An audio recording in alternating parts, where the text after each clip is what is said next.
बच्चों नमस्ते। कक्षा 10वीं संयुक्त हिंदी का आज हम एक पाठ देखने वाले हैं जिस पाठ का नाम है सफर का साथी और सिरदर्द। और इस पाठ के लेखक है राम नारायण उपाध्याय। तो सबसे पहले लेखक का परिचय देखिए। तो राम नारायण उपाध्याय जी का जन्म 1918 खंडवा मध्य प्रदेश में हुआ। पंडित राम नारायण उपाध्याय स्वतंत्रता पूर्व के लघु कथाकार हैं। उनकी भाषा शैली सरल, सहज और प्रभावशाली है। उनकी व्यंग्य, ललित निबंध, रूपक, रिपोर्ताज, लघु कथाएं, संस्मरण आदि विधाओं में 30 से अधिक पुस्तकें प्रकाशित हुई हैं। उन्होंने हिंदी भाषा के साथ साथ लोक भाषा एवं विभिन्न बोलियों के संवर्धन के लिए भी उल्लेखनीय कार्य किया है। अब देखिए उनकी प्रमुख कृतियां कौन कौन सी है। बख्शिशनामा, धुंधले कांच की दीवार, नाक का सवाल, मुस्कुराती फाइलें, मृग के छौने, हम तो बाबू तेरे बाग की चिड़िया, जिन्हें भूल न सका आदि उनकी रचनाएं हैं। अब देखिए गद्य संबंधी। प्रस्तुत हास्य व्यंग्य निबंध में व्यंग्यकार ने रेल यात्रा में मांगकर अखबार पढ़ने वालों, अनावश्यक बातें करने वालों, बिना मांगे सलाह देने वालों पर करारा व्यंग्य किया है। लेखक का तात्पर्य यह है कि हमें इन बुराइयों से बचना चाहिए। तो एक संदेश दिया है कि ये सारी बुराइयां हैं।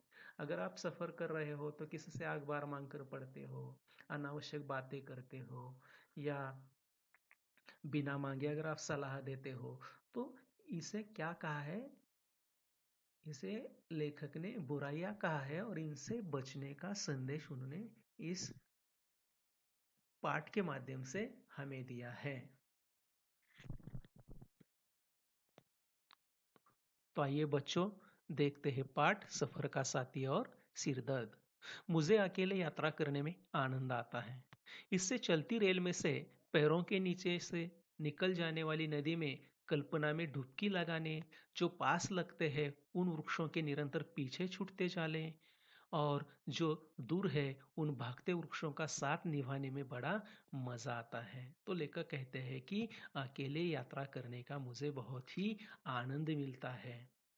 और जब ये रेल किसी नदी पर से गुजर रही हो तो वहां पर कल्पना की डुबकी लगाना, जो वृक्ष रास्ते के किनारे है, पटरी के किनारे है, वे पीछे छूट जाते हैं उन्हें देखना। और जो दूर वृक्ष है वो ऐसे लगते हैं कि हमारे साथ साथ वो भी हमारे साथ आगे दौड़ रहे हैं, भाग रहे हैं, हमारा साथ निभा रहे हैं। तो उन्हें देखना, ये सारा जो दृश्य है इन्हें देखकर लेखक को बड़ा ही मजा आता है। यात्रा में अगर कोई साथी मिल जाए तो ऐसा लगता है मानो वो मेरी निगाह चुरा रहा हो। और लेखक कहते हैं कि यात्रा में अगर कोई साथी मिल जाता है तो ऐसा लगता है कि वो मेरी निगाह चुरा रहा है। निगाह का अर्थ क्या है? निगाह यानी नजरें, निगाह यानी आंखें। तो लेखक को लगता है कि वो मेरी आंखें चुरा रहा है। मैं किसकी ओर एकटक निहारता हूँ, किसे देखकर नाक भौं सिकुड़ता हूँ और कौन मेरे एकांत क्षणों का अंतरंग साथी है। इन सब बातों पर कोई निगाह रखे ये मुझे कतई पसंद नहीं। और जैसे ही लेखक रेल में प्रवेश करते हैं तो अगर वो किसी की तरफ एकटक निहारते हैं, एकटक देखते हैं, किसी को देखकर अगर वो नाक भौं सिकोड़ते हैं, अप्रसन्नता प्रकट करते हैं या फिर उनके सफर के क्षणों का कौन साथी बनेगा, इसका अगर वे जायजा ले रहे हैं, देख रहे हैं और इस पर कोई अगर निगाह रखता है तो ये बात जो है वो लेखक को कतई बिल्कुल पसंद नहीं है। कभी कभी जब रेल की खिड़की से बाहर झांककर दूर के दृश्य, किसी प्राकृतिक मनोरम दृश्य को देखना चाहता हूँ, जैसे सूर्योदय, सूर्यास्त, तभी मेरी दृष्टि उचटकर किसी वृक्ष की डाली पर पांव टिकाए बच्चों को देखने में जा उलझती है। तब कैमरा हिल जाने की तरह सारा दृश्य गायब हो जाता है और मैं सोचता ही रह जाता हूँ कि आखिर मैं देख क्या रहा था। और लेखक खिड़की के पास बैठकर बाहर के जो सुंदर सुंदर दृश्य है उनका वे मज़ा लूटते हैं।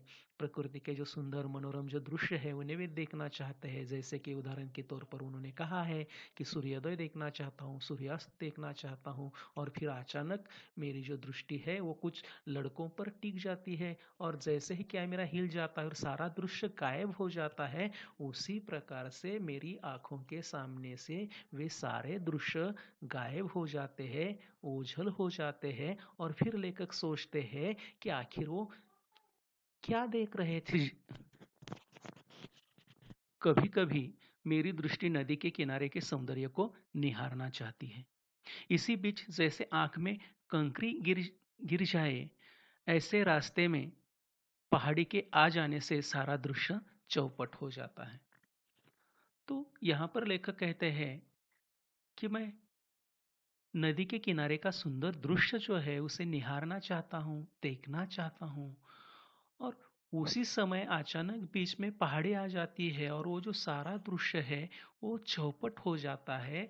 चौपट होना मुहावरा है, उसका अर्थ है नष्ट होना। तो पहाड़ी के कारण वो जो सुंदर दृश्य है वो नष्ट हो जाता है और लेखक को लगता है कि जैसे उनके आंख में कंकरी गिर गई हो। कंकरी यानी छोटा सा पत्थर। कभी कभी मेरा मन उच्च आकाशों में उड़ने वाले पक्षियों के साथ आनंद अनंत के ओर छोर नापना चाहता है। इसी बीच रेल किसी गुफा में प्रवेश कर जाती है और तब लाचार मन को भी मन मारकर सुरंग की उस पतली लकीर में से निकलने को बाध्य होना पड़ता है। तो कभी कभी लेखक का आकाश में उड़ने वाले जो पक्षी है, अनंत जो आकाश है, उसे वे देखना चाहते हैं, उसे वे नापना चाहते हैं, उसका ओर छोर नापना चाहते हैं। और अचानक जो गाड़ी है वो किसी गुफा में प्रवेश करती है और फिर लेखक के मन में जो इच्छा है उसे उन्हें मारना पड़ता है और इंतजार करना पड़ता है कि वो जो गाड़ी है वो उस सुरंग से कब बाहर निकले। वैसे मुझे बस की यात्रा कतई पसंद नहीं। उसमें यह भी ज़रूरी नहीं कि बगल में बैठने वाला आदमी हमारा मनपसंद ही हो। अनेक बार तो ऐसे व्यक्ति से पाला पड़ता है जो रूठी हुई पत्नी की तरह लाख मनाने पर भी सीधे मुंह बात नहीं करता, और अगर उससे प्रश्नों के जरिए छेड़खानी की जाए तो हाँ हूँ में जवाब देकर खिड़की से बाहर मुंह लटका लेता है। कभी कभी ऐसा भी साथी मिल जाता है कि आप चाहे सुने या न सुने वो अपनी बात तब तक सुनाता रहेगा जब तक दोनों में से एक उतर न जाए। तो यहाँ पर लेखक ने सफर में मिलने वाले जो लोग हैं उनके बारे में बताया कि कितने प्रकार के लोग होते हैं। एक तो पहली बात स्पष्ट है कि जो भी आपके बगल में बैठेगा वो आपका मनपसंद व्यक्ति होगा ही, ऐसा नहीं कहा जा सकता। और कुछ तो लोग ऐसे होते हैं कि रूठी हुई पत्नी के समान लाख मनाने पर भी वे सीधे मुंह बात नहीं करते हैं। हम्म। और अगर हम उनके साथ अ, बातें करते हैं, उन्हें प्रश्न पूछते हैं तो वे केवल हाँ हूं में उत्तर देते हैं और खिड़की से बाहर झांकते रहते हैं। या कुछ लोग तो ऐसे भी होते हैं कि बहुत सारी बातें करते रहते हैं और ये बातें तब तक करते रहते हैं जब तक दोनों में से एक नीचे उतर न जाए। मुझे सुपरफास्ट ट्रेन के बजाय एक्सप्रेस से यात्रा करना ज़्यादा पसंद है। कारण सुपरफास्ट ट्रेन का स्वभाव उस विशिष्ट व्यक्ति की तरह होता है जो रास्ते में मिलने वाले बराबरी वालों की उपेक्षा कर बड़ों से मिलने दौड़ा जाता है। उसे आदमी से अधिक अपनी चाल पर नाज होता है, नाज यानी गर्व। जबकि एक्सप्रेस एक दोस्त की तरह दूर से स्टेशन देकर अपनी चाल धीमी कर देती है, सबको अपने हृदय में स्थान देती है, और जब चलती है तो इस कदर धीरे जैसे कोई एक मित्र दूसरे से विदा ले रहा हो। विदा लेना यानी निरोप घेने।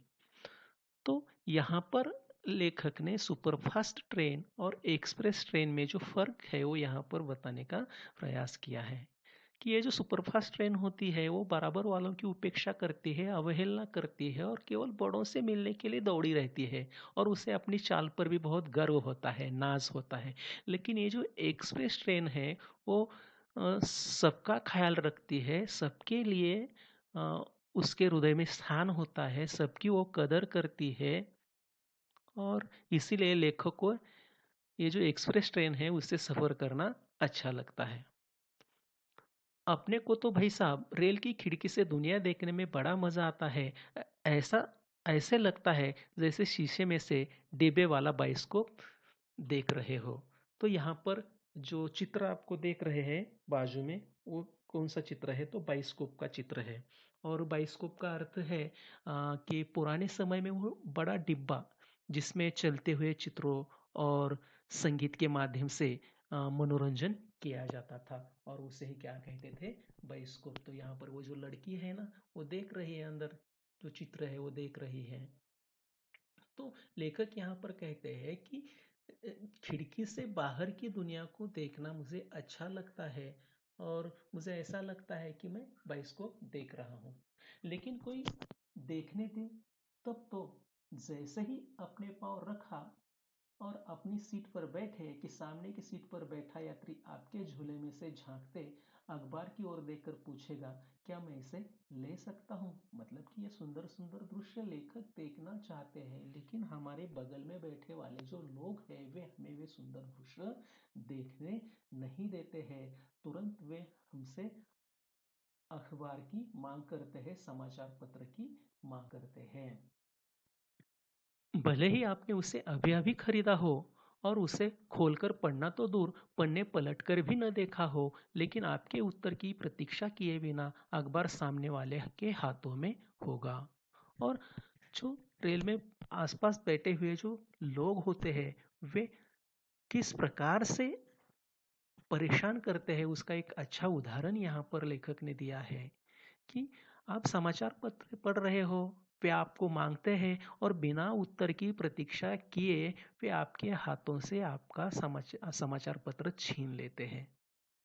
अब आपकी स्थिति मांगने वालों की हो जाएगी, और आप उत्सुकता से राह देखेंगे कि समाचार पत्र अब लौटेगी तब, और फिर आपके पास राह देखने के सिवा कोई चारा नहीं रहता। तभी वे सज्जन एक जमाही लेकर उसे बेतरतीबी से मोड़ते हुए किसी दूसरे मांगने वाले की ओर इस तरह शान से बढ़ा देंगे मानो समाचार पत्र आपका नहीं, उनकी निजी संपत्ति हो। और फिर वो जो सामने बैठे हुए सज्जन हैं, वो जमाही लेकर वो जो समाचार पत्र है उसे बेतरतीबी से, यानी बिना क्रम के अस्त व्यस्त वो जो है उसे वैसे ही वो दूसरे की तरफ उसे बढ़ा देते हैं कि मानो वो जो समाचार पत्र है वो उनकी निजी संपत्ति हो।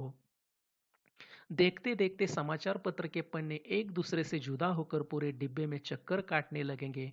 मजे की बात यह है कि एक समाचार पत्र के कितने उपयोग हो सकते हैं, इसका अंदाज रेल की यात्रा करते समय ही लगाया जा सकता है। कोई ललित निबंध के तो कोई संपादकीय के पढ़ने से अपनी सीट झाड़ता नजर आएगा, कोई समाचार पत्र फैलाकर उस पर भोजन करता दिखाई पड़ेगा। बेचारे समाचार पत्र वाले ने भी कभी सोचा नहीं होगा कि उसके पत्र के इतने उपयोग हो सकते हैं। तो इस प्रकार से लेखक ने आगे ये जो समाचार पत्र है उसके कितने फायदे हो सकते हैं, ये यहाँ पर हास्यात्मक ढंग से बताने का प्रयास किया है। कि कुछ लोग अपनी सीट झाड़ते हुए नजर आते हैं, तो कुछ लोग उस पर भोजन करते हुए नजर आते हैं। तो लेखक कहता है कि समाचार पत्र वाले को भी पता नहीं होगा कि इतने सारे उसके उपयोग हो सकते हैं। तो ठीक है बच्चों, आज के लिए इतना ही काफी है। बाकी का जो भाग है वो हम अगली तासिका में देखेंगे। धन्यवाद।